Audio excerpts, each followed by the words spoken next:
This portion of Dream Car Garage is brought to you by Oddball Kustoms. Oddball Kustoms, the way we see it. Howdy. Welcome back to Oddball Kustoms. Well, the body and chassis are underway on the other side of the shop. On this side of the shop, I'm back here building the engine for now. You may remember from the earlier episodes, we were hauling this Hemi off the shelf. We had this one in storage. We bought it as part of a collection from an old guy down south. We thought it was in pretty good shape. You can see us hammering the pistons out of it. And as it turns out, it was in good shape, but it would seize. So on the shelf, somebody decided to pour some oil down it, which helped save a little bit. We pulled the heads off, like, wicked, it's gonna be an easy build. Not a chance. You can see us hammering the pistons out of it there. For the mock-up engine, I like to check everything. This is the mock-up engine here.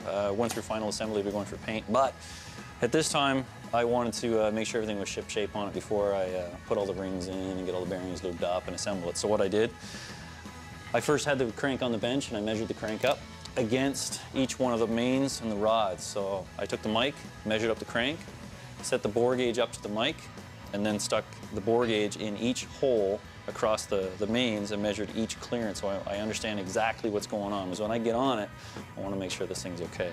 Same thing with the rods.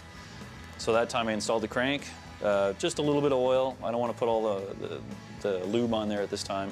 Same thing, put the crank on, put the rods in. When I put the rods in, I just gave it a nice smear of oil on the bearing surfaces. And then I checked my end play on the rods as well. I got about 8 thou in there, which is right in the middle, it's fine. So I know that's ship shape. I'll check all the rods as the motor goes back together as well. I put the cam in at that point, put the timing chain on, put the 2 sets of lifters in, 1 and 2. I just wanted to check the piston to valve clearance.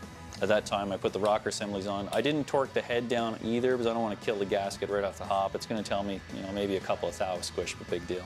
I put the dial gauge down on each one of the valve retainers, the spring retainers, and then just measured it as the piston came up.